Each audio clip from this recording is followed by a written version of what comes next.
and good to be here once again. You're welcome.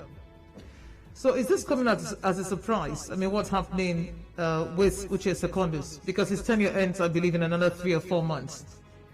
It's not surprising, check the history of PDP. PDP was founded in 1998, and between 1998 and now, that should be 23 years. I think, that's 23 years. I'm sure Uche Secondus will count himself lucky. He's one of the longest, serving chairman in PDP history, and that's the truth. Between 1998 and now, PDP has had 14 chairmen, either substantive or acting, right from Alex Ekweme to Solomon La to Barnabas Gemade to Audu Ogbe to Amadou Ali to Vincent Ogbulafo to Nwodo to Aliru Mohammed to Kawu Baraje.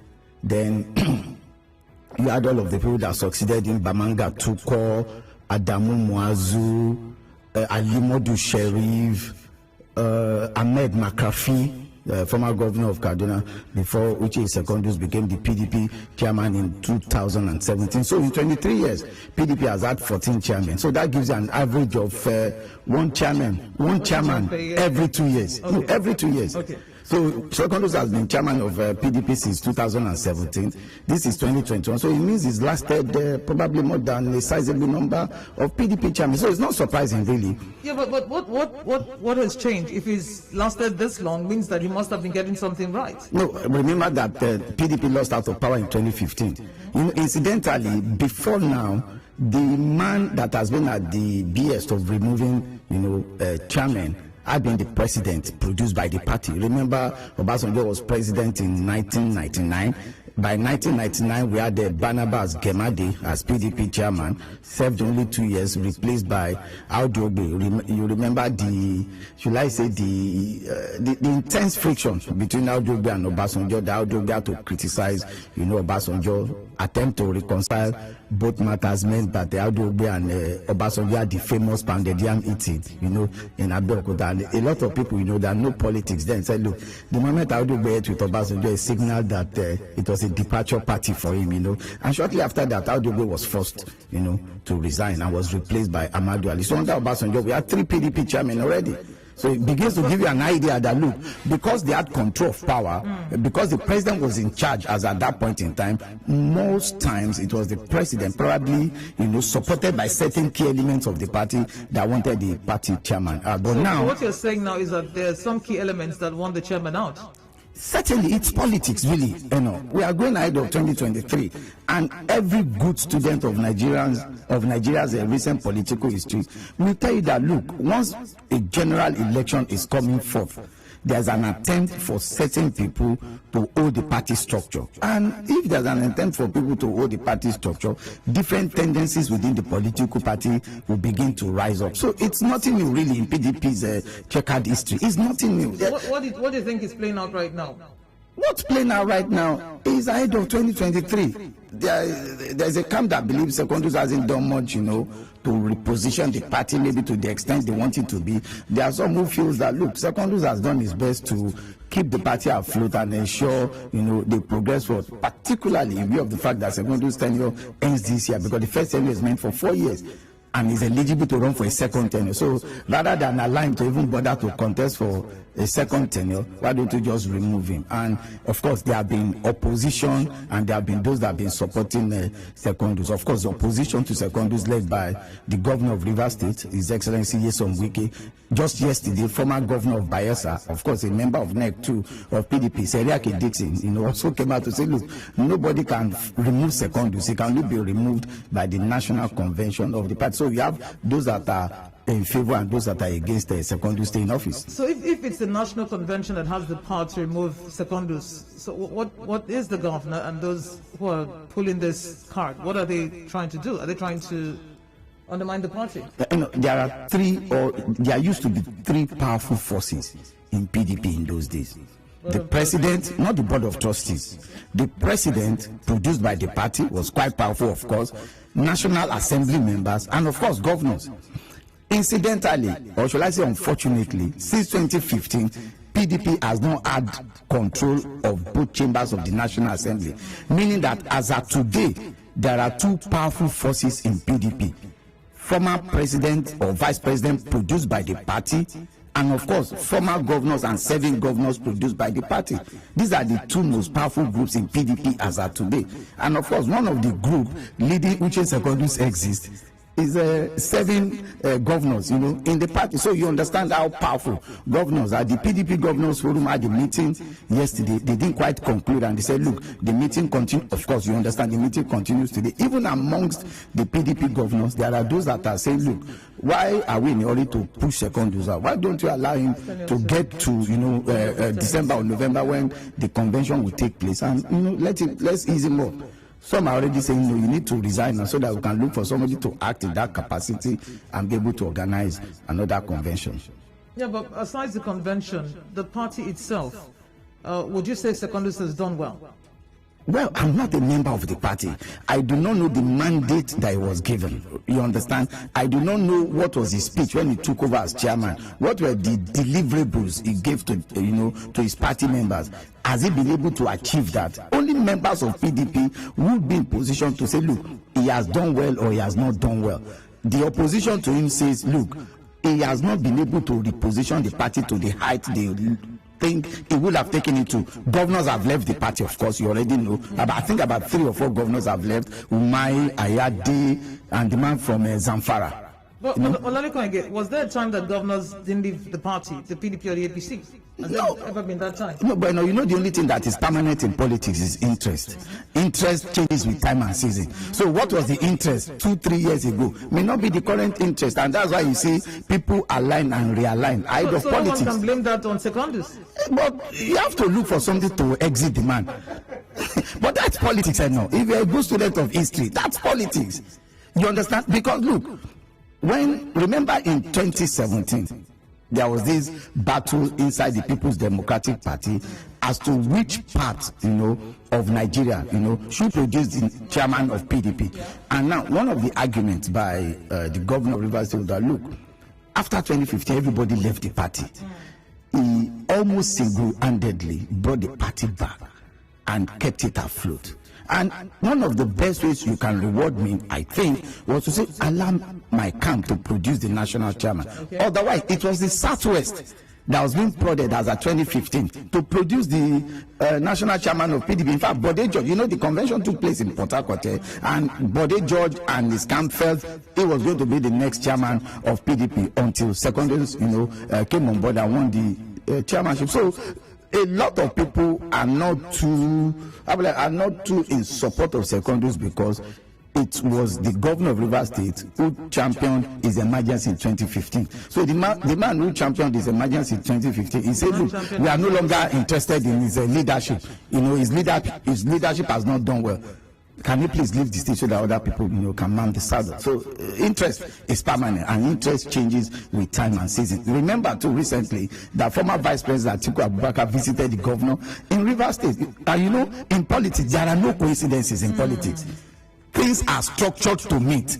There is nothing like, if you believe there is a coincidence in politics, then you have not started as a politician. Even if it is a wedding ceremony where people are invited and you think that we came to celebrate, no, there's nothing like coincidence. It's structured. Something is structured for people. So when the VP came to Port Harcourt and left, I knew that something was going to happen within the party. Remember, before the general elections in 2019, the governor of Rivers State was completely against the aspiration of Atiku. Yeah. He supported Tambuwal while other people supported Atiku. That primary took place in Port Harcourt, and the rest is history. Atiku won that primary, and it took the governor of Rivers State. I don't think the governor of Rivers State was really enthusiastic about the campaign of Atiku. I doubt whether he attended, majority of the campaigns.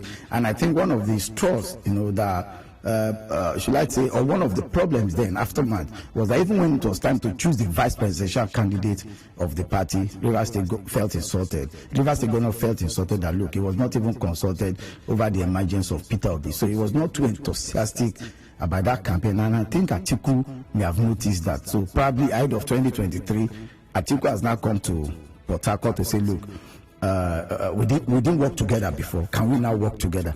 And normally, if you're a good politician, once somebody comes to meet with you like that, you also have something that you have to give him to take home. And say, look, okay, well, if you want me to work with you, look at my demands.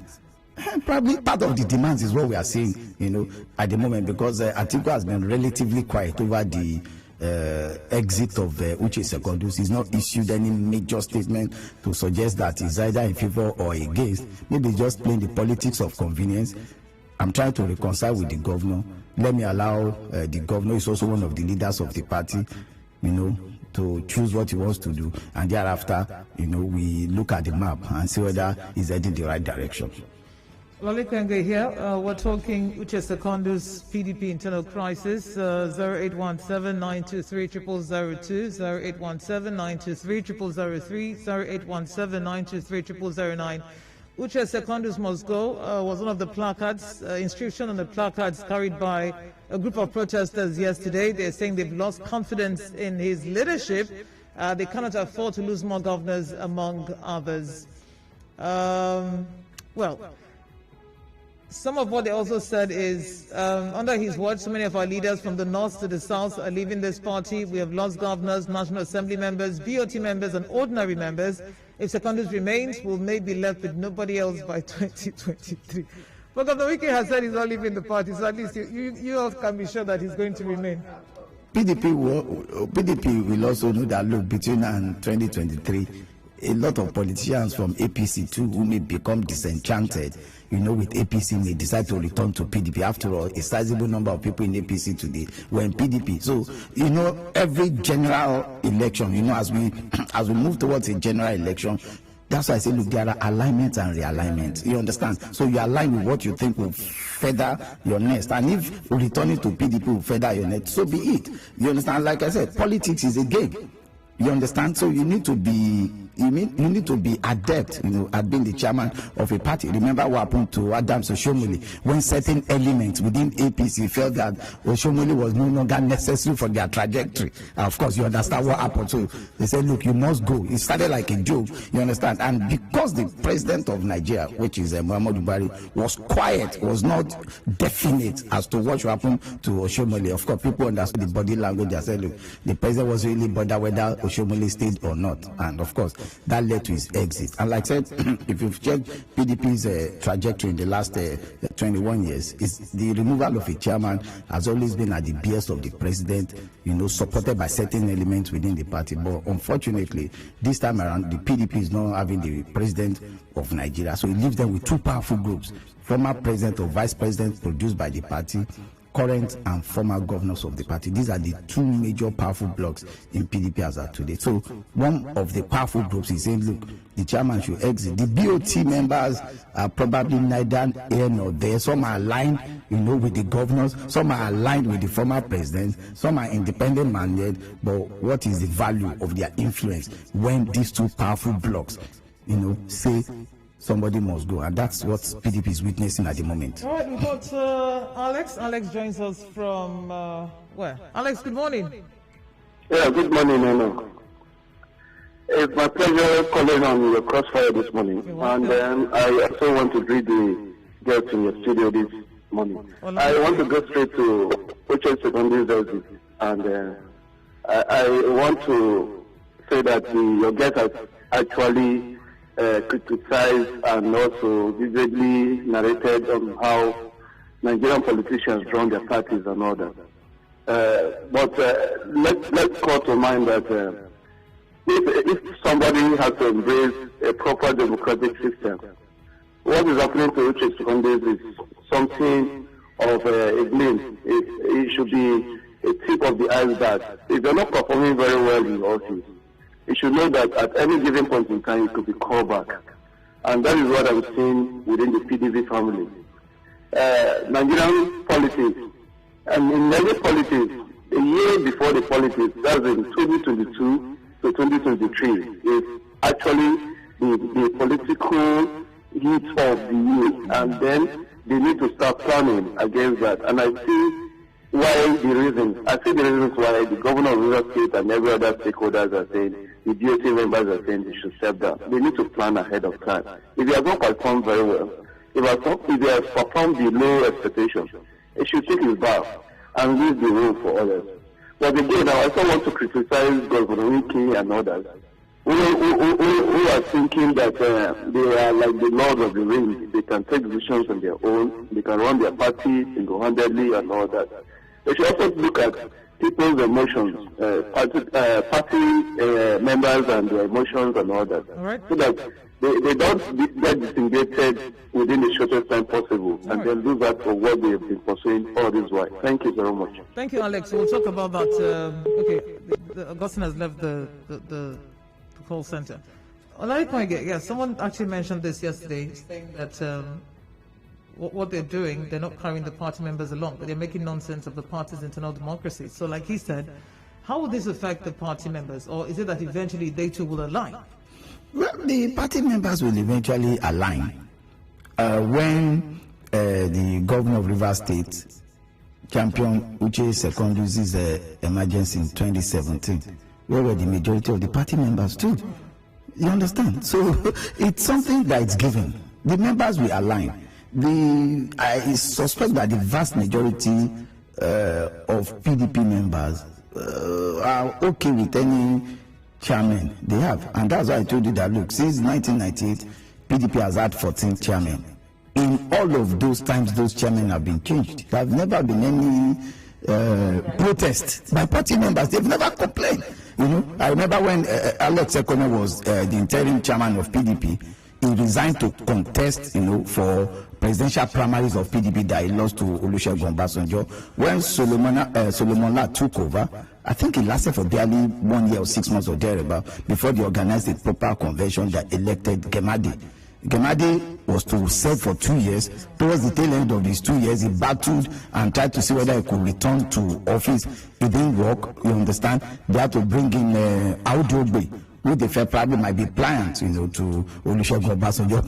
He happened to be the thorn in the flesh of the president. And the president said, no, I can no longer, take this. Had a meal with Audiogbe, which was like a departure party for Audiogbe. And thereafter, we had Amadou Ali. Okay. David West is on the phone. Good morning, David West. Thank you, Madam Eno. My opinion on this whole issue is that, in the first place, the party PDP as it is not a one-man individual party. The governor should know that he is a member of the party. He is not the owner of the party. And when he begins to show arrogance to members of the party or the party as it is, the party is going to have much more problems. You remember when they wanted to hold the convention that brought Uche Secondus? The governor threatened hell and fire that if that convention does not take place in Port Harcourt, they will see what he will do to them. And they brought the convention to Port Harcourt, and he brought Uche Secondus, who never campaigned, while Dr. and the rest were busy going around talking to the people, turn back, bring that down here. Uche Secondus was not even in the picture. But the governor muzzled him, believing that he's the sole financier of the party, owns the party, and brought Uche Secondus. Today, Secondus is no longer doing his bid again. He wants Secondus to go by all means. If Secondus goes down as the party's chairman, the next person they are going to bring, or he wants to bring, what makes him to believe that he's still going to control that person? All right. So he has to calm down. Or Uche Secondus, I live in with this parable from a language. Meaning, it is the gun that was fired from your father's barrel that killed you. Have a nice day. All right. Allah is in Bonnie. Allah, good morning. Yeah, good morning. Yes, I think Uche Secondus should know that he has performed below expectations. As a party chairman, one of his greatest focus and duty is to liaise, and he has to be very, very charismatic. You understand? Make sure he lobbies and brings every fraction. You understand? Disagreement, bring peace. Eloquence and peace loving. Talk to them, encouraging. That is his duty. But this man is too dull for that position. He's not even playing the role he is supposed to be. He's not charismatic. You know what we are talking about. So nobody should tell him. Willingly he should resign. So that they can easily consider him for something better.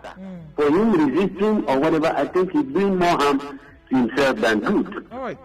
That is the truth. Yes, you are correct. Thank you, Allah. But he says he will not resign. Bright is in on air. Good morning, Bright. Yeah, good morning, Sister Ino. Yeah, hello? Yeah, you're welcome. Let's hear your thoughts. Yeah, I was expecting this for long ago. Last year I was expecting this to happen.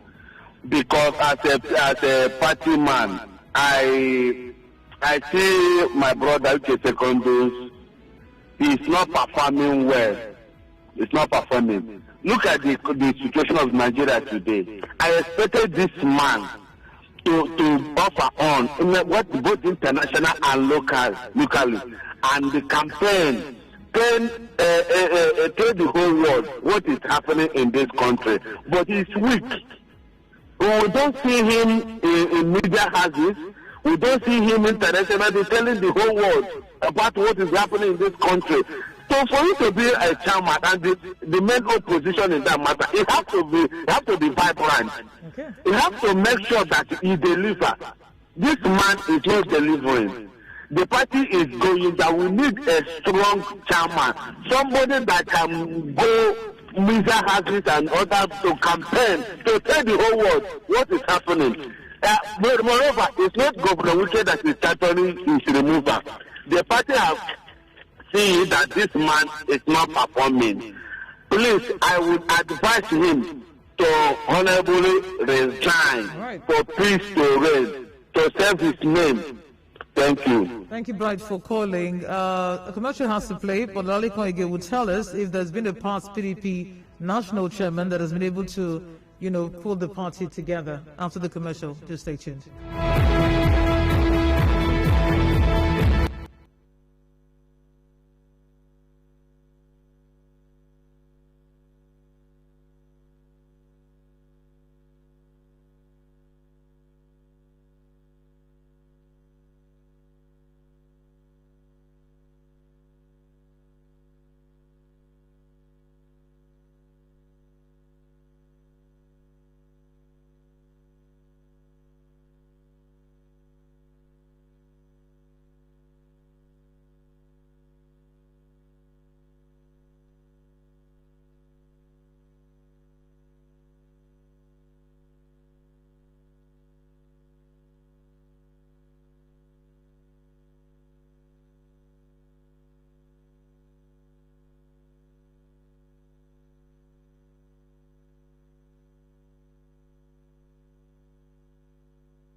Petroleum and Natural Gas Senior Staffs Association of Nigeria.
So in 2017, Mr. Uche Secondus recorded a landslide victory at Eagle Square, Abuja.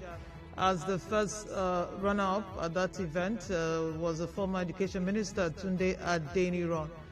We had other people too in that running. Founder of Dow Communication, Raymond Dokpesi, and former Minister of Sports and Special Duties, Tawhid Adedoja. The result was announced by the immediate past governor of Benue State and chairman of the Electoral Committee, Mr. Gabriel Suswam, showed that Secondus polled 2,000 votes compared to the 231 secured by Professor Adeniran and the 66 that went to Dokpesi in that election. 4 years on, and the powers that be are saying, Secondus, your time is up. We want you to resign. They've come through many ways, and yesterday the governors met.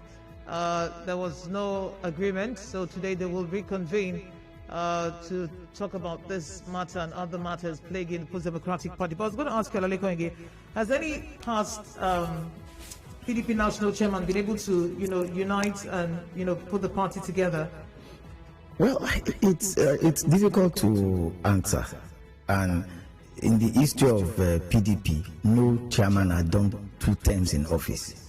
So the tenure of any chairman in PDP, I think more than often not, is tied to the powerful forces within the political party.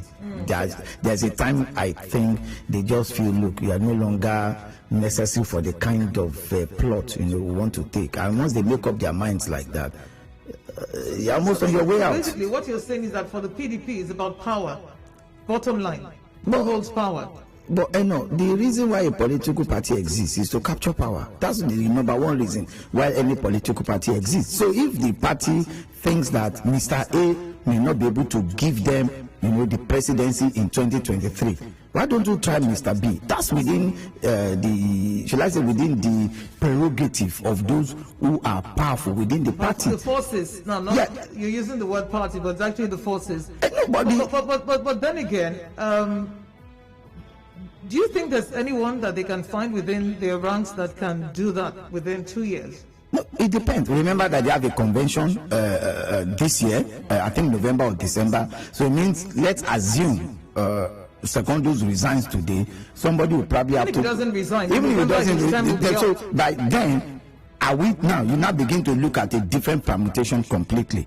Are we still going to retain the chairmanship of the party in the South, or are we going the way of Southwest? Yeah, because there are a lot of permutations. Yeah, he wasn't pleased about what the government. Remember, the Southwest PDP members weren't happy that in 2017 they didn't allow somebody from the Southwest to produce the chairman, and it's one of the reasons why majority of Southwest PDP members voted for Atiku in Port Harcourt. They thought it was a payback time, for the governor, of the state for not supporting Southwest candidature. But this time around, the governor of Rivers State, Governor Wike, who is one of the powerful forces within PDP, and some other people may just be looking outside of the south.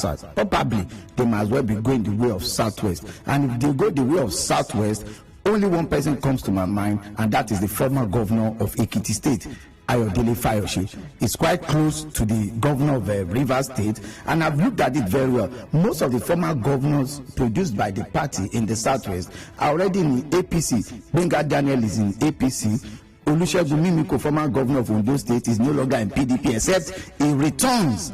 Remember when Vincent Ogbulafo became the PDP chairman? He was a member of AMPP. Barely 6 months later, he joined PDP. He suddenly became the national chairman of PDP. So if you look at who are the likely candidates from the southwest, you'll probably be looking at former governors produced by the party. Benga Daniel is in APC. Former Osun State Governor Olagunsoye Oyinlola is not too interested in politics at this point in time. Ondo State is where you have Olusegun Mimiko. I doubt whether will be in reckoning. So probably the only other person they can look at would be former governor of Ekiti State, which is Ayode. That is if it goes southwest. What if he remains here? If he remains in south side, then they'll probably have to look at somebody they think can, champion their cause. Will the person still come from River State? It might be debatable, but let's see what the PDP Governors Forum will be coming up with. I'm sure part of the reason why the meeting has extended, a little bit longer than necessary is they are trying to find a consensus candidate. I suspect that the PDP governors may have made up their minds that Secondus should go, but probably what is delaying it is, okay, if Secondus goes, who do we make as interim, who do we appoint? And I think the appointment of an interim chairman of the party will probably have to do with the National Executive Council, the NEC, of People's Democratic Party, that's sitting governors, former president or vice president produced by the party, former Senate president, deputy president produced by the party, speaker, deputy speaker of House of Reps produced by the party. So I think it's the NEC. I think after the PDP Governors Forum, they might just be looking at a way of convening a NEC meeting and say, look at the terms before you, Mr. Secondus. Just put in your paper, and just resign. We'll give you soft landing. Just resign. We've already chosen somebody to be the acting chairman of the party. This is normal, really, within the political party structure in Nigeria. Okay, this is the Morning Crossfire, where we have the region's biggest conversation. Olalekan is here as an editor, Independent Monitor newspaper. He is the editor. We've got messages here. Escobar says, curse greedy Nigerian politicians will never resign, no matter how bad the situation is. We saw the main of opposition, Lai Mohammed and Erifan Ko, when the opposition party, more so how Democrats of U.S. fought tirelessly for the removal of Republicans Trump. I wonder if Secondus understands the meaning of opposition. We are on WhatsApp at this time. Governor Wike came to power in 2015 majorly because he claimed that Mechi was fighting our brother Jonathan in Abuja. Why is he now at the forefront of fighting another of our brother in Abuja, Secondus, as national chairman of PDP? How many governors who have left PDP and other PDP leaders have accused Wike, not Secondus, of being a dictator in the party? He had to sacrifice Amici to become governor. Now he wants to sacrifice another of our brother, Secondus, for his presidential pursuit, Peter. The governor hasn't said he wants to be president, but he also said he has the constitutional right to do so if he wants to some time ago. Wike wants Secondus out because of 2023 PDP ticket in Rivers State. Wike wants to single-handedly pick a successor, and hence he has silenced every PDP chieftain in the states.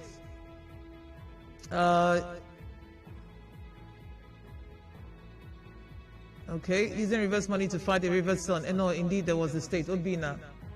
Okay, says only fear is Secondus. All right. Would you see the PDP as a united party to provide a strong front in 2023? Sunny is asking from Choba. Would I what? Would you see the PDP as a united party to provide a strong front in 2023? When you're talking of a strong front, are you talking at state level, at the national level? Yeah, if it's at the national level, who are the likely candidates of the PDP for presidential election or presidential primaries? Atiku is number one, without any doubt. Atiku is easily the most experienced politician in PDP today. Okay. That's not in question. So he's easily the most influential, I should say now, or one of the most influential factors in PDP. And with the recent alignment with Rivers State Governor, that just settles it. No, the alignment may be for convenience of time, because things can happen and change. That's why I said, look, in politics, don't deal with coincidences. Certain things, each politician will begin to plot a graph of 2023. It's obvious that Atiku is interested in running for the presidential ticket of PDP. So one of the major opposition to him is the governor of Rivers State. He has recognized that. So he's returned from Dubai to visit the governor. They must have held some talks. Certain conditions must have been given. The governor of Rivers State may have given Atiku certain conditions. Atiku may have also tabled certain demands before the governor and say, okay, can we give ourselves breathing space? In another 6 months, let's see whether what we are looking for is aligning or is not aligning. A lot of factors, can still, come into play. Remember that the former president, Olusegun Obasanjo, says he's no longer a member of PDP, but I'm sure you know that a lot of PDP members still differ to him. You understand? So he could also come in a prominent position soon and begin to say, look, this is what we should be doing, this is what we should not be doing, and all of that. So it's tough, really, at this point in time. The way PDP is going to face major, shall I say, challenges in who becomes the presidential ticket bearer is also the way the APC will be having the same problem. So that's why I said, look, just give between now and the middle of next year, you see people, in APC today, PDP tomorrow, back to APC, back to, all of those fourth and on will go on. Yeah. Uche is very concerned about this, and he says, is Secondus the reason why governors and National Assembly members are decamping to APC? It is the governors that are real leaders of the political parties, not the national working committees. Until a stringent law is put in place for the faction of elected members, this madness will continue. Hector says the good people in PDP and the good people in APC should come out and form a new party. Maybe they can register GDI as a political party if their demand is not granted. I stand with Secondus. Oh my. The governor of Rivers State is on a demolition mission in the state and beyond, succeeded in installing local government chairman, loyal to him alone.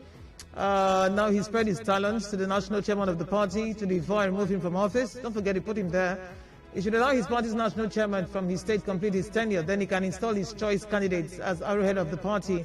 Let the governor not forget in a hurry this saying that whosoever that will destroy another to succeed will see destruction as sentinel at the door of his or her success. Power intoxicates a lot. My brother, the governor, should tread with caution. Ego send that in from Ishopo. We're on Facebook. Let's see.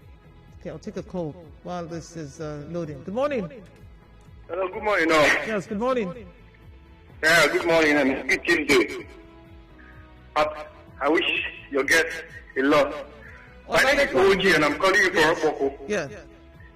Please, let's keep things straight here.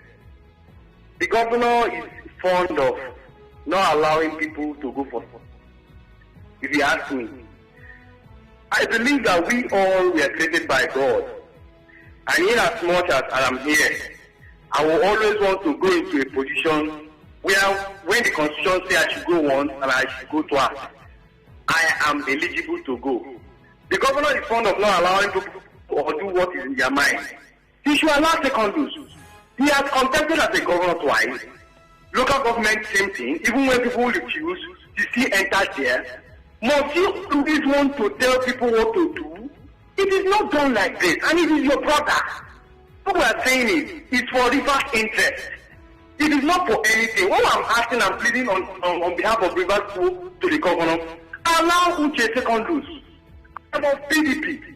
And I don't want anybody at the end of the day to feel and at the end of the day begin to bring factions into the party. Why not allow this man, how many months from now, he will leave the office? It must be what you say. It must be authoritative man. It is not like that. You should allow some certain things to go on with the party and let people enjoy dividends of Bukade. People begin to talk. Have you planned for river people? Have people not come pensions and the rest of them? And what are the modes at which you to tell people that he is doing well and is not doing well? Is there any measure or any medium to begin to measure that? So what we're saying is, please, let the governor always allow Ms. Uche came from a she went all right. Let's go to Kel. Kel is in Woji. Good morning. Yeah, hello, good morning. Good morning, you're welcome. Yeah, very beautiful morning to me. I think it's a very simple concept, but my worry is those that are saying that Uche Secondus performed poorly, what they've not told us is what was the standard, like what did they mention? What were the deliverables he mentioned? I said in any election contested that he lost. And then again, people are saying that governors defected. And we also think that within the period he's been PDP chairman, we've not had people defecting to the PDP, or that is not his making. So we don't need to be blamed for governors defecting to other parties. Then finally, those are calling for Uche Secondus incompetence. I mean, Rivers State, so I'll use my state as an example. Did they ask their local government chairman in PDP that underperformed to resign? If Governor Uche State asked Uche Secondus to resign, was he not aware when over 80% of the local government chairman in Rivers State did not perform? Did he call them immediately and order them to resign? Is he aware that most of the commissioners are not performing? Has he asked them to resign? So why are we paying so much attention to party politics instead of actually delivering the dividends of democracy? Thank you very much, sir. Thank you. Olalekan, I want to respond to that. Well, you see, politics is not about emotions. Politics is not about morality. Politics is not about brother or no brother. Politics is about interest. And in politics, it is your interest that is permanent. That is why there are different tendencies within the political party. It is the prerogative of each of the tendencies, right, to advocate for what they want. You understand? It's forces of, it's balance of forces at play. If you have more of the forces in your favor, so be it, you win. If I have more of the forces in my favor, so be it, I win. That's politics. It's normal. It's not about being a brother or a sister or son. No, there's nothing like that in politics. I said it at the mission. I said, look, interest is the only permanent thing in politics. And I've just given you the trajectory of chairmen in PDP, that since 1998, PDP has had 14 chairmen. And Secondus is one of the longest serving chairmen because he's almost completing his tenure. The only other person that lasted for almost 4 years in office was Ogbe. Ogbe was that I think about 3 or 4 months to the end of his tenure by Obasanjo before they brought in Amadou Ali. So you already understand that PDP already has a history of ensuring that no chairman stays for a second term. Okay. So it's normal really for the party, as far as the party is concerned. This is a normal service for them. All right, so if I Secondus says people leaving PDP have never mentioned the party chairman as the problem. They always say one man wants to hijack that party. Who is the one man? Vivian Ovuru says they're looking for a strong man. When strong man come now, they'll start complaining. That was how Goodluck was a weak man, and he left. They know where we are now. Uche is only interested in removing Secondus because Secondus as national chairman will not give him absolute power to determine who succeed him come 2023 in the state. Uche wants the chairman to resign. Okay, let me put on the mic. What did you say? It's not true. Secondus being the national chairman of the party, I doubt whether he has such powers to stop the governor from favoring any candidate he thinks he wants to support. Sorry. As a governor, I don't think that is possible. So I don't think so. Chim is saying that Uche wants the chairman to resign so that he can pave way for him to contest for VP or president because he can't contest while the national chairman comes from his region. Is that true? No, usually what happens most times is that, look, if you want to have general elections, the moment the presidential and vice presidential candidates of the party emerge, what's the next thing you do? You try to realign the party to reflect the new reality. That Secondus is from South does not stop Governor Nyesom Wike from contesting for presidential primary of APC if he so desires. And for the position of VP, nobody has ever contested for the position of VP in Nigeria. You don't contest for the position aligned with your aspiration. Otherwise, the moment the presidential candidate of the party emerges, there will not be a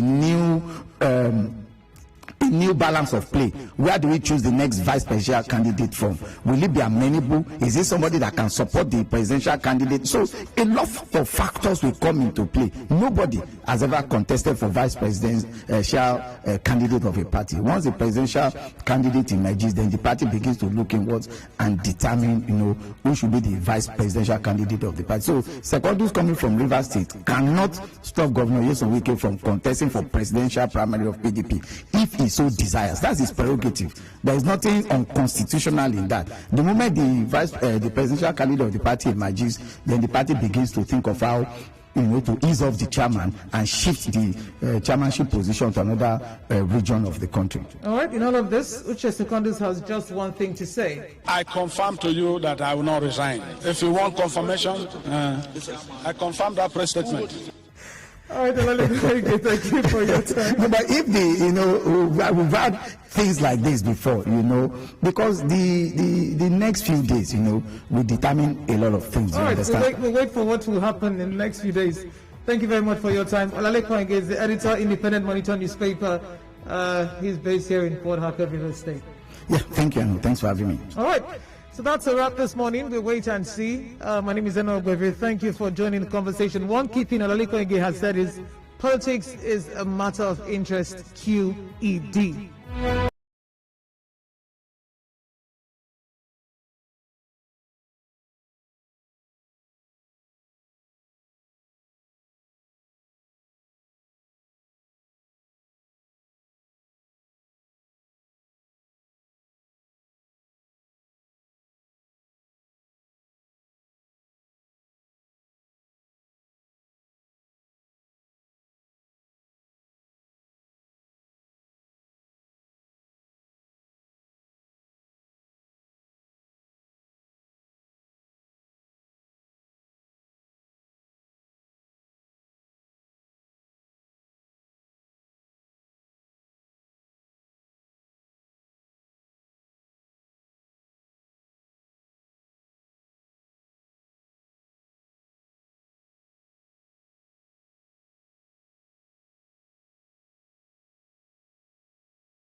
So live your life with the fear of death, but not the fear that death will take you away, but with the fear, without the fear rather, that death can never enter your heart. Trouble no one about their religion. Respect others in their view and demand that they respect yours as well. Love your life, perfect your life, beautify all things in your life. Seek to make your life long and its purpose in the service of your people. Prepare a noble death song for the day when you go over to the great beyond. Always give a word or a sign of salute when meeting or passing a friend, even a stranger when in a lonely place. Show respect to all people and grovel to none. When you arise in the morning, give thanks for the food and for the joy of living. If you see no reason to give thanks, the fault lies only in yourself. Abuse no one and no thing, for abuse turns the wise ones to fools and robs the spirit of its vision.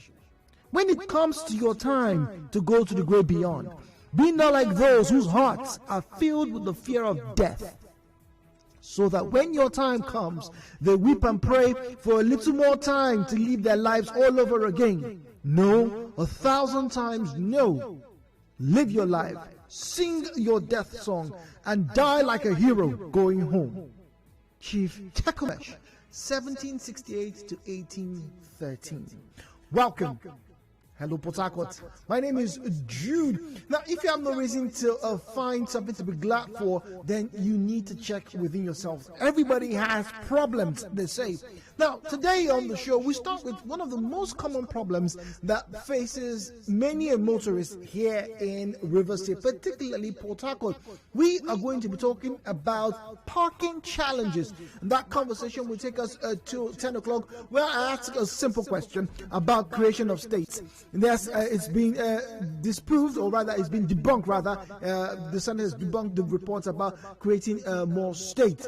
However, the question will come again, just as it did over 2 decades ago when we had new states being created. We'll find out if much has changed from then till now. And then our final conversation this morning is all about self-defense. Yes, indeed. We're talking about firearms. Someone made mention, in fact, a few people made mention of this yesterday as we had our conversations on the program. So sit down, fasten your seatbelts, ladies and gentlemen. Once again, this is 92.3 Nigeria Info. The show is Hello Port Harcourt. This is where Port Harcourt has its best conversations.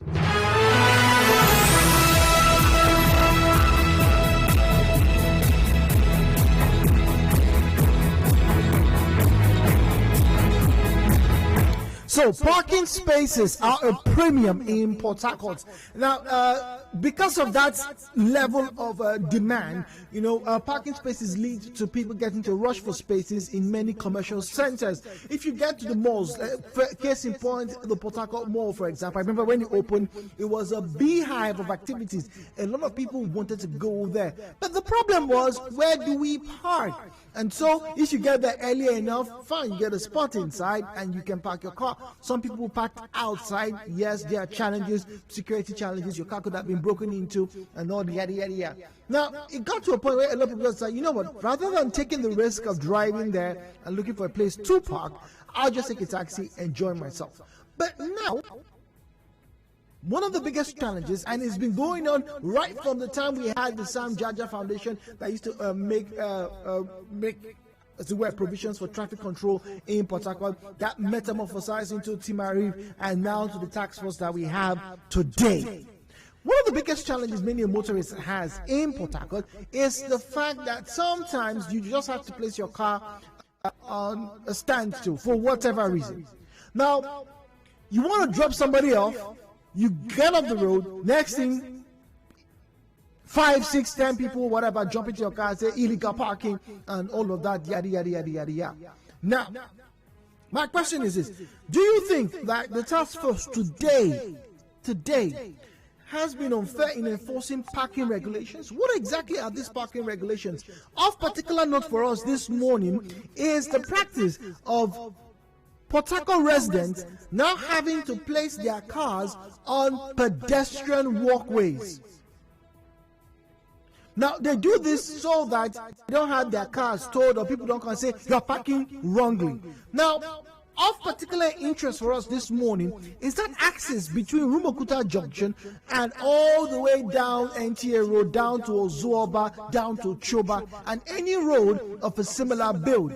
Now, if you go on these roads, you will know that the pedestrian walkway, by the way, just in case you don't know what a pedestrian walkway is, well, it's the side of the road that the pedestrian, that will be you walking on your 2 feet, right? Or maybe if you are in a wheelchair, where you can be pushed on conveniently and safely.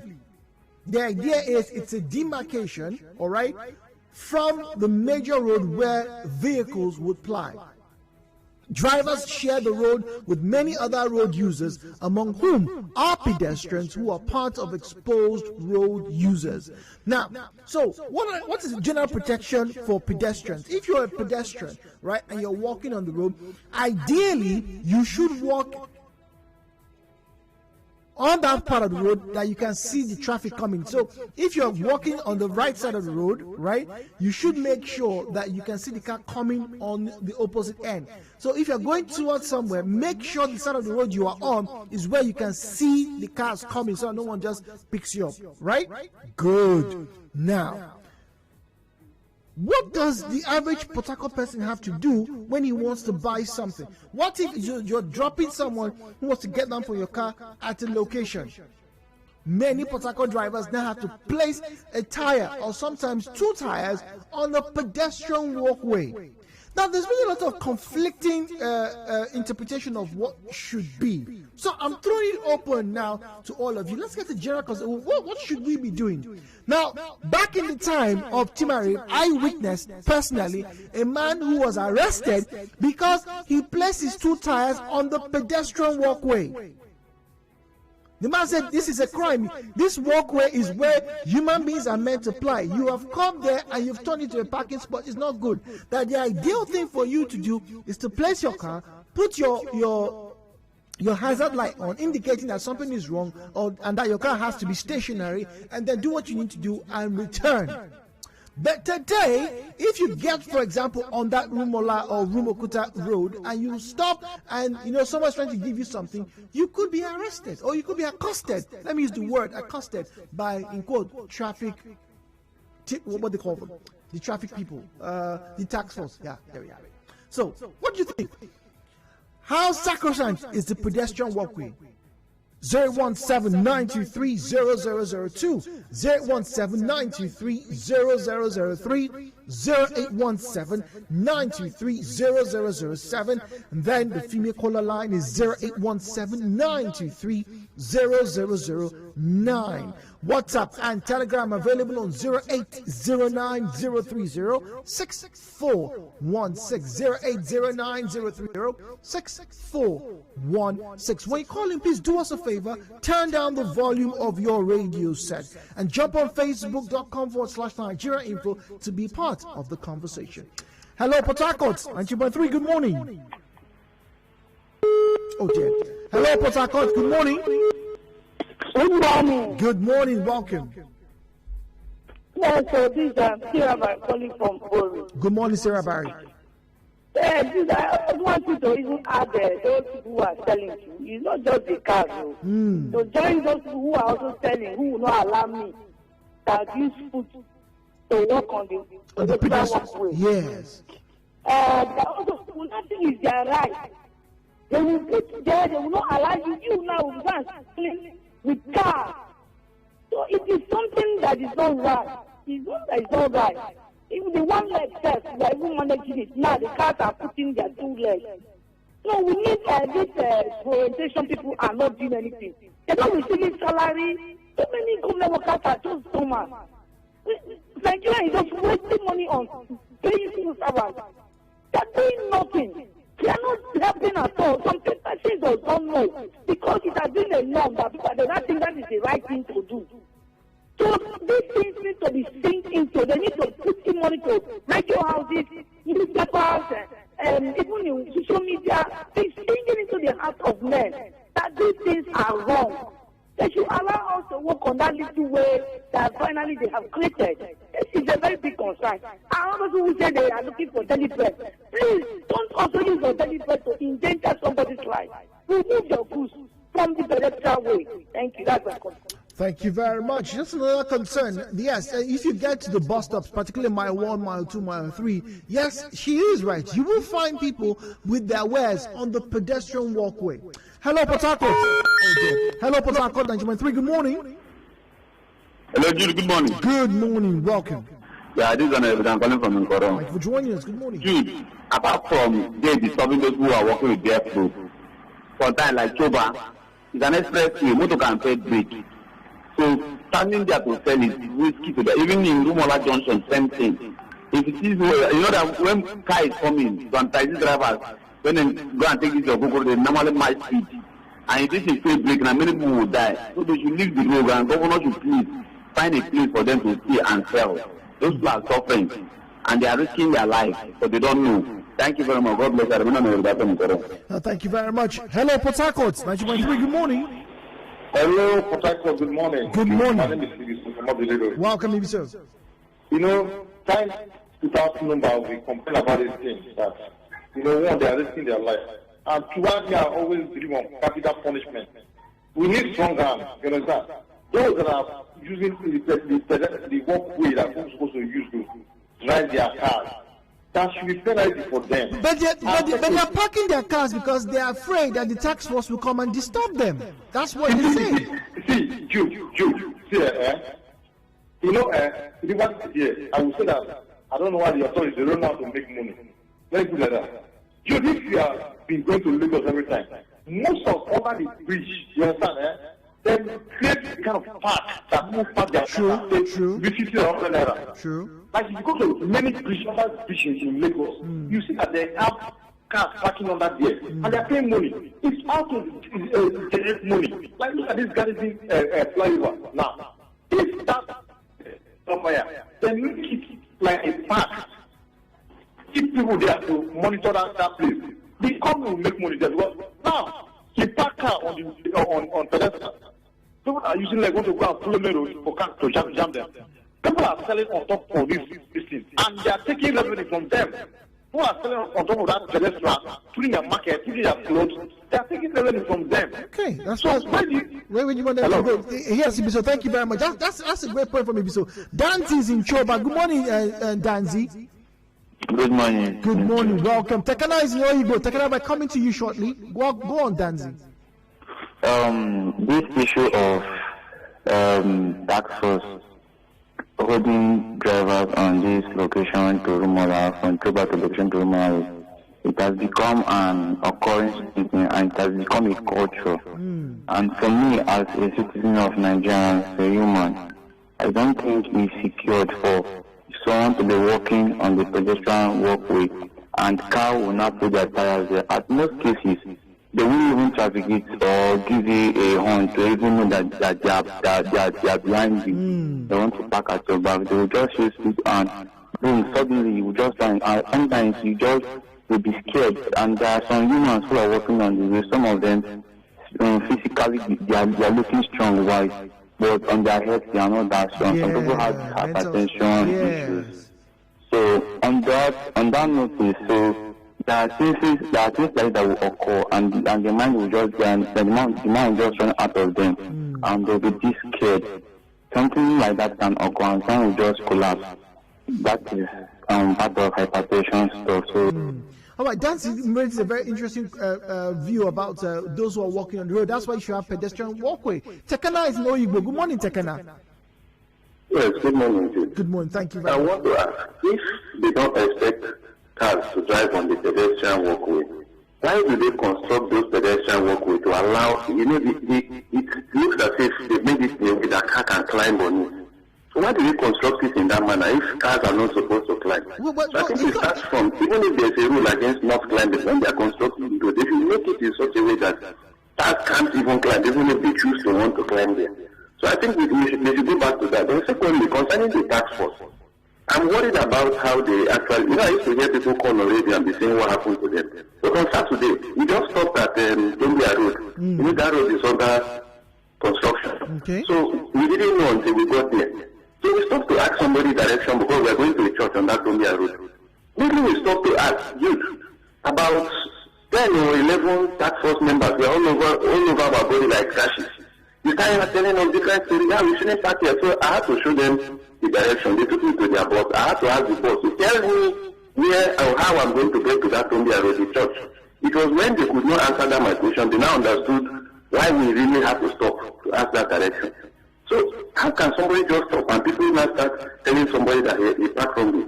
If it had escalated, I would have asked them clearly. They should show me the paper where the rules that speakers should not stop to ask direction is actually stated and what the offense is. I would have asked them if they insisted that we had actually violated any law. But they should try and make those things available so that everybody is going to know. Rather they publish it on Facebook, I mean something, there should be somewhere where all these rules are clearly listed so that people will not just be left at the mercy of some hooligans. So that is just my opinion. I'm not happy about what happened on Saturday. But what we do? Thank you very much. Before I let you go, did you have to part away with some money?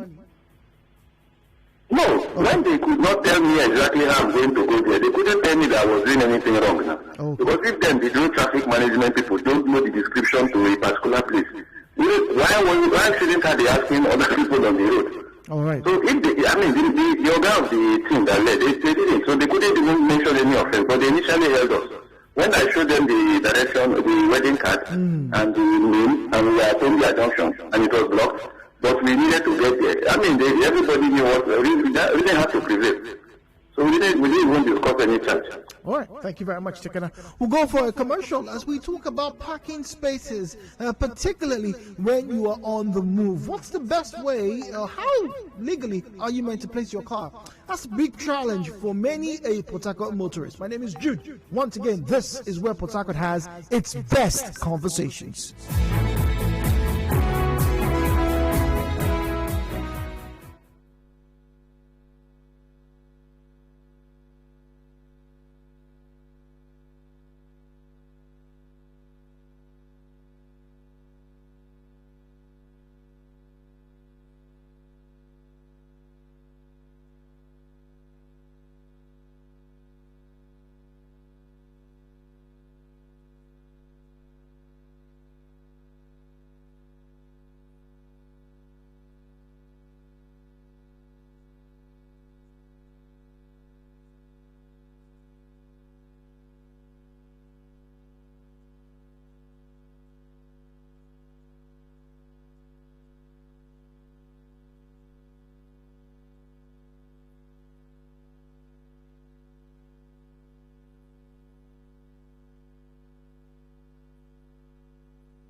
Hello, Port Harcourt. Welcome back to the nation's #1 talk, news, and sports radio station, 92.3 Nigeria Info. My name is Jude. This, as always, is where Port Harcourt has its best conversation.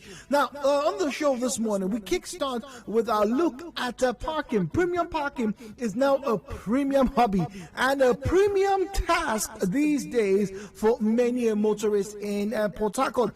You can't, honestly, drive to very many areas in Port Harcourt without looking over your shoulders. It's now become an extreme sport. People are driving these days, they're looking left and right, they can't stop, they can help give people rides, they can't even stop them when they get to a supermarket. To make things even more complicated, when you want to park in front of a shop, it now becomes a whole new legal tussle. So, how exactly should these things be done? Do we exactly know what we are meant to do on the streets? And the focus today is the pedestrian walkway. Yes. Many people have made comments that the task force has been unfair in enforcing parking regulations, that they are not meant to stop them or harass them because they've stopped their car without going on the curb or on the walkway. There's a reason why it's called the pedestrian walkway. And I'm reading right here from the highway code for Nigeria. It's not in China, it's the Nigeria highway code. Now, pedestrian protection includes or involves use of pavement or suitable footpaths where provided. Now, between Rumokuta all the way to Choba, in fact, in very many areas in Port Harcourt, these footpaths have been provided. You are advised to walk on the left side of the road facing the oncoming traffic where footpaths are not provided. It also goes on to say that whilst walking in the dark, wear or carry white, bright-colored or reflective clothing so that you can be easily seen. Well, we know most people don't do that. But our major focus here is the use of pavement or suitable footpaths where provided. So the government has actually provided suitable footpaths on our roads. So we should use them. There shouldn't be spots to park vehicles, apparently. 017-923-0002, 017-923-0003, 0817923-0007, and then the female caller line is 017-923-0009. We asked the question, is the task force unfair in enforcing parking regulations? We'll get to Facebook in a minute. Hello, Port Harcourt, good morning. Hello, morning, Jude. Good morning, welcome. Go on, please. One of the problems we're having in this issue is that most of the task force don't even know what it means. The traffic rules, they don't know. Imagine somebody, maybe you are driving the road, you decided to make a call. Maybe your phone rang, you just want to receive a call. You park by the side and put your hazard light. They will still hold you for that. Is that an offense? Wow. They don't know what the traffic rules is all about. That's one of the problems. They need to be enlightened. I think that's the major problem. The task force, they don't know their job. Okay.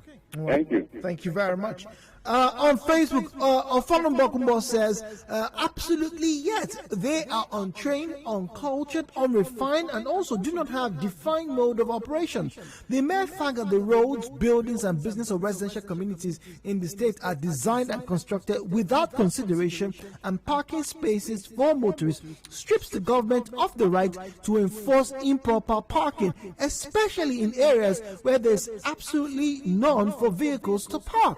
For example, if you have any business dealings with the River State Microfinance Agency and you drive down there, parking slots are unavailable. Are you then expected to fold your car in your pocket like a handkerchief or wallet? Umo is asking. Hello, Port Harcourt. Good morning.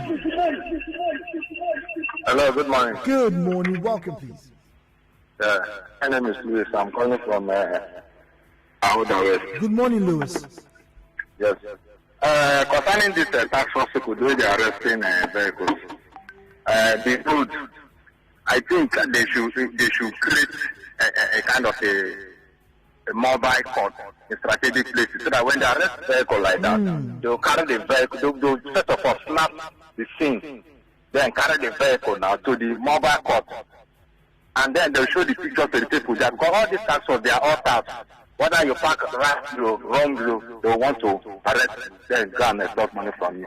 So when you go to a place that you explain what happened, they show the video. I remember years back when this mobile court was existing, they arrested me around the Koku. The policemen took me all before they demanded from me. I said, I'm not giving them because I want to change my parking light here to Koku there where they arrested me. That I don't have. They went to the mobile court, they explained everything. When I explained to the lady there, the magistrate, she released me because she saw this with me. So they keep people there that will be doing this a kind of a mobile court. They arrest in a place, they take you there, then arrest people anyhow. Then the traders selling on the walkway is wrong. They should push them out from that place. It's risky to their own life.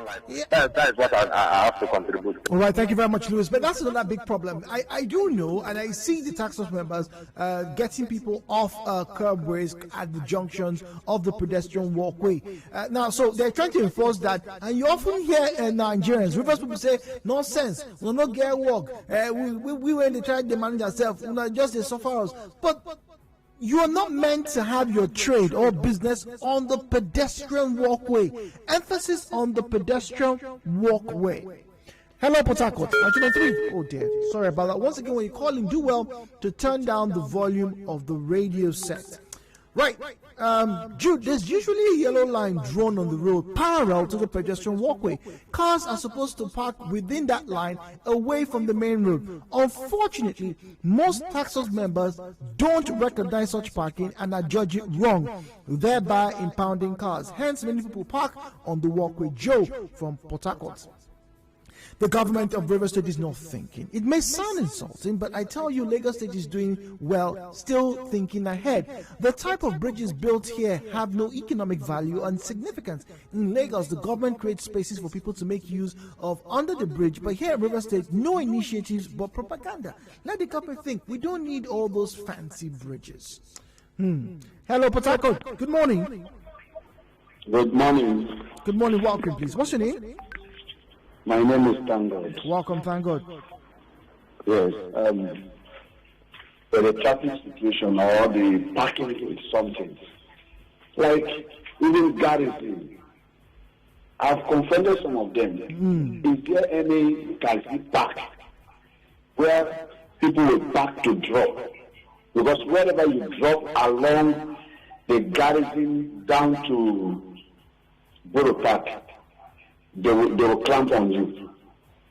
And even I've gone even to one of their organs to ask him, where do you people say somebody should park? He said you will move to after under the flyover where they park. I said, you mean somebody will be moving from somewhere so far to enter a taxi, not even a bus. And they must make sure that you part with something. They must take money from you before they let the drivers go.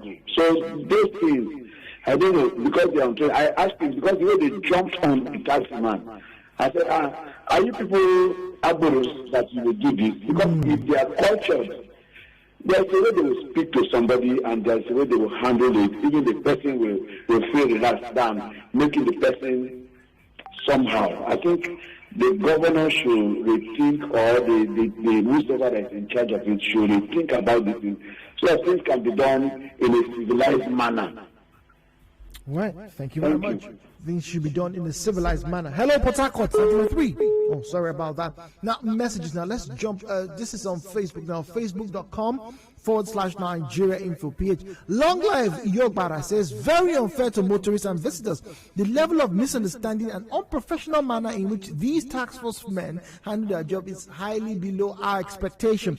The manner in which they approach offenders is unfair, so they should be trained. I thought they did that a while ago. What do I know? Also, the government should indicate where there is a place for parks so motorists will learn and follow up, not to make it look like a trap for making money and settlement activities for supporters. Long life in Port Harcourt. Hello, Port Harcourt. Oh, there. Hello, Port Harcourt. Good morning. Yeah, good morning. Good morning. Welcome, please.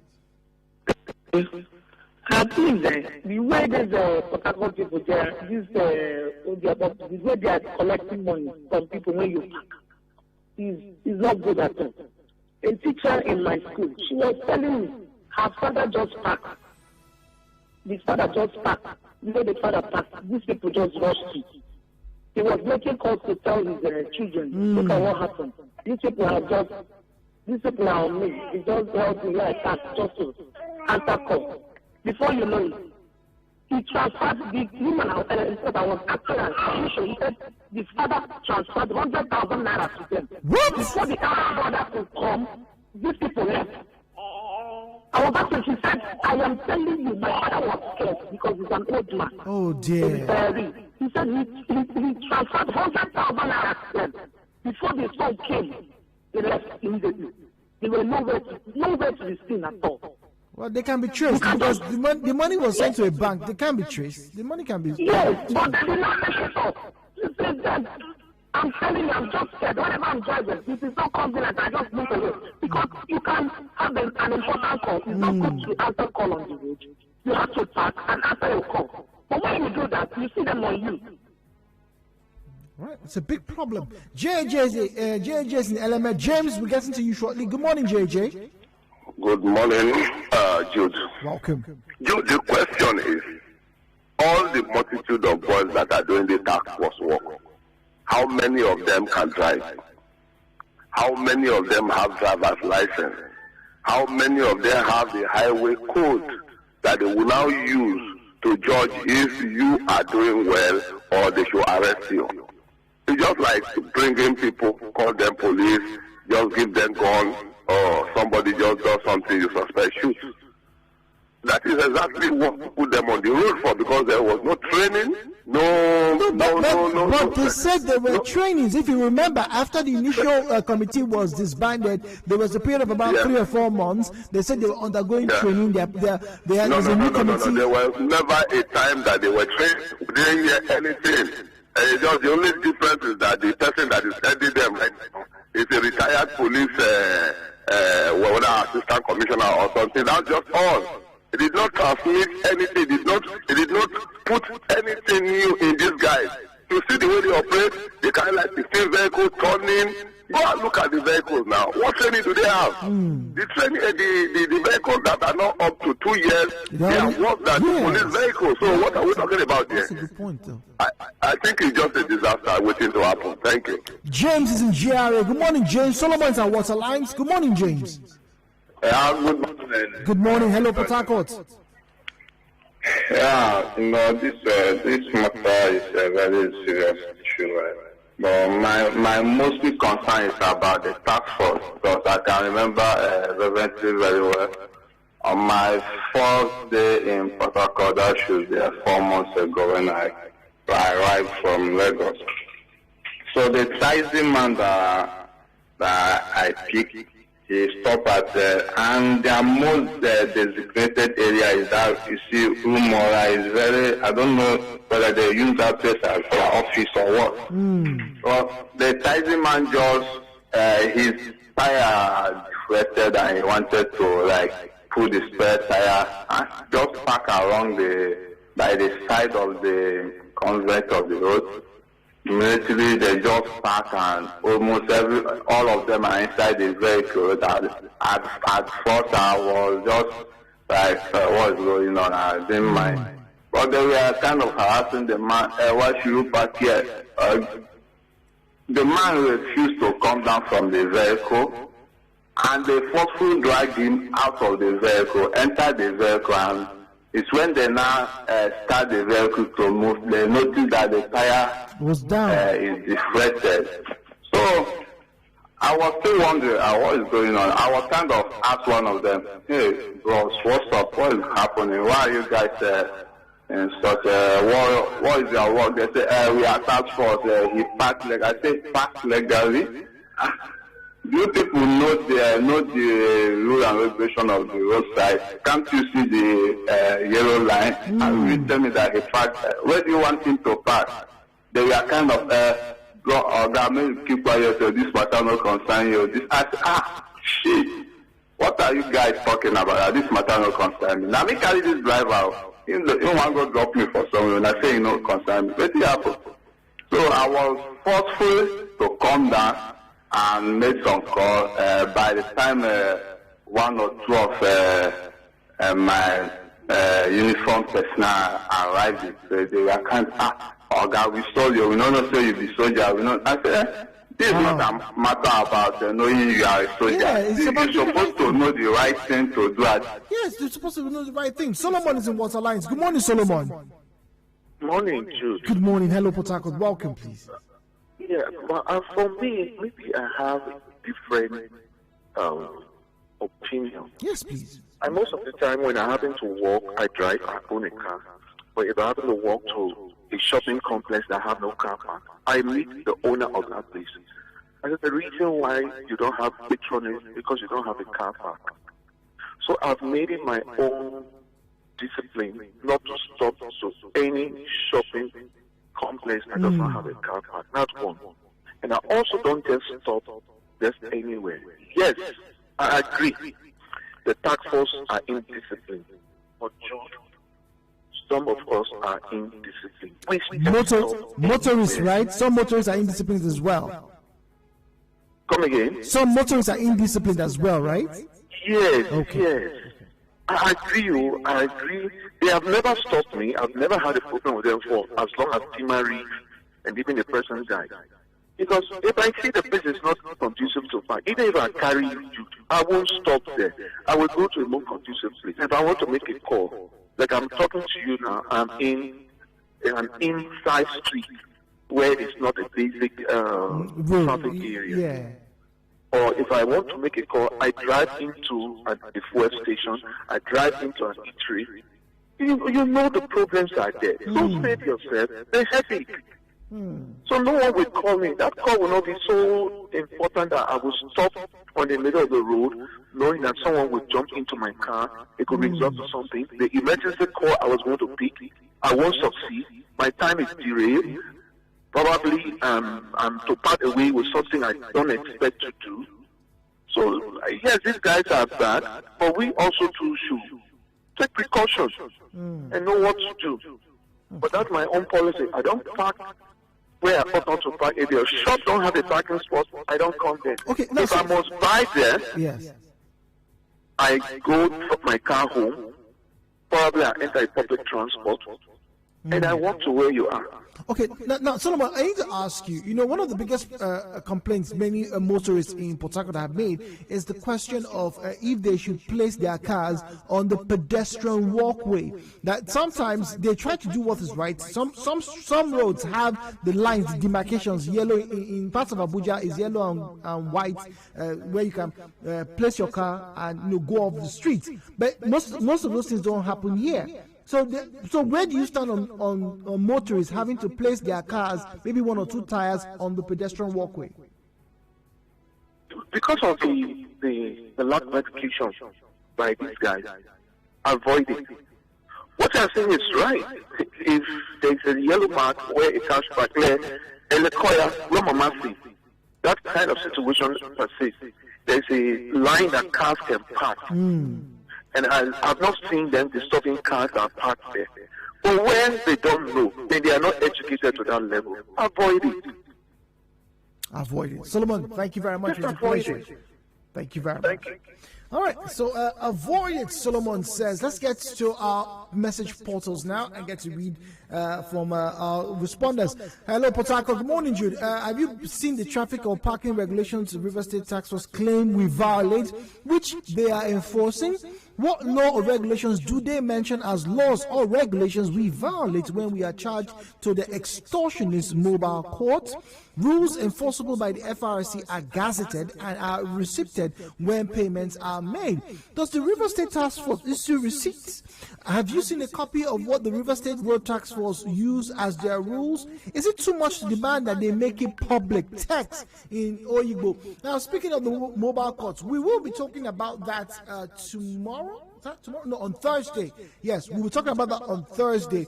I've lived through the mobile courts, and we'll find out if maybe they should be returned to the streets of Port Harcourt. We'll get in there on Thursday. You don't want to miss that conversation right here on Hello Port Harcourt. Now to Facebook, facebook.com/Nigeria Info. Augustine has a different opinion. Said no, because the only language that they understand is force. If I were to be the governor of the state, I would send them to go and serve in prison for 2 years. Hector Dokubo says, to some extent, yes, they are unfair. At least there is a level of decency on our roads and the park with the existence of the task force. The only thing Nigerians understand is the use of force. Most Nigerians hardly comply to civil approach, and that's why sometimes these task force guys are harsh in enforcing the law. Though some of the task force guys also abuse the job. All right, so we're getting views on the subject matter. Like, as always, so thank you for being part of the conversation. Hello, Port Harcourt resumes.